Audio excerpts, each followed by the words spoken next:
জীবনে তো বহুত কামলা দেখছেন, তো আজকে দেখাবো আপনাদের ডিজিটাল কামলা। এই দেখেন ডিজিটাল কামলার দেখেন কি অবস্থা। এই যে খেতে একটি বক্স নিয়ে আসছে, এই দেখেন খেতে বক্স বাজিয়ে এই রোদ্রের মধ্যে তারা গান বাজিয়ে দেখেন কিভাবে ডান্স করতেছে আর ধান কাটতেছে। ও দেখেন এক একজনের মৌসুম দেখেন, ও দেখেন কি অবস্থা দেখেন।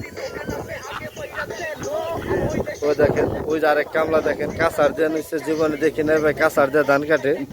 এই দেখেন ওই যে আরেকজন দেখেন হাফ প্যান্ট করে নিচ্ছে। এই যে আমার মামা নাকি, এই দেখেন ডিজিটাল মামা।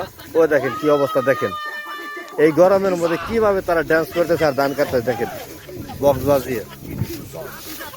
আজ গভীর লোক ভাই হারা, এত গরম এত রোদ আমি দাঁড়িয়ে থাকতে পারতেছি না। তারা কিভাবে বক্স বাজিয়ে ড্যান্সের সাথে সাথে দেখেন ধান কাটতেছে। তো এই ধরনের কামলা যদি আপনাদের লাগে তো অবশ্যই কমেন্টে জানাবেন। দেখেন কি স্পিরিট, তাদের গতি, তাদের নাম হচ্ছে হলো বক্স কামলা। তারা বক্স ছাড়া কোনো কাজ করতে পারে না। ও দেখেন দেখেন কি অবস্থা দেখেন, দেখেন ও দেখেন কি অবস্থা দেখেন। এই যে আরেকজন, এই দেখেন এই যে কি অবস্থা, তারা বক্স ছাড়া কাজ করতে পারে না। প্রচুর স্পিরিট কাজের, কিন্তু বক্স ছাড়া কাজ করতে পারে না। যত রোদই হোক আর যত কিছুই হোক তাদের বক্স লাগবে। তাদের বক্স না দিলে তারা কোনো কাজই করতে পারে না।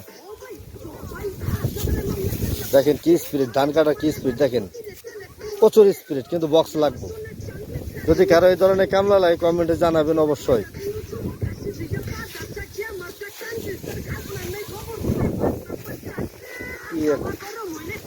তো ভাই আপনারা কি বক্স ছাড়া কাজ করতে পারেন না?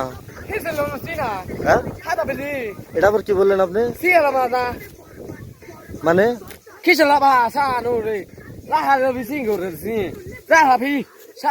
ও আপনারা বাংলা না? ও থাইল্যান্ড থেকে আসছে? ও আমি আরো ভাবছি যে বাংলাদেশে কামলা মনে হয় আপনারা। বাঙালি গুড নো বাঙালি গুড নো ওই বাঙালি। ও এই তো দেখতেছি চায়না একজন আসছে আমাদের, থাইল্যান্ডের একজন দেখতেছি আসছে, তার জন্য আর কি বক্স বাজিয়ে মনে হয় কাজ করেছে। কারণ আমার বাংলাদেশে তো এরকম কামলা নাই যে বক্স বাজিয়ে কাজ করে।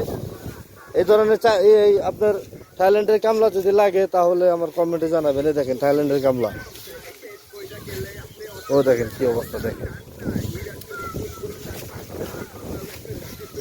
অনেক সুন্দর কাজ করে তারা। ও দেখেন স্টাইল দেখেন, ও দেখেন, ও মাই গড, আরে বাপ এটা যে পুরো হট। হ্যাঁ আর ভাষা আমি বুঝলাম না, কি জানি ভাষা বললো। যাই হোক কামলা লাগলে আমার কমেন্টে জানাবেন সবাই। ডিজিটাল কামলা থাইল্যান্ডের।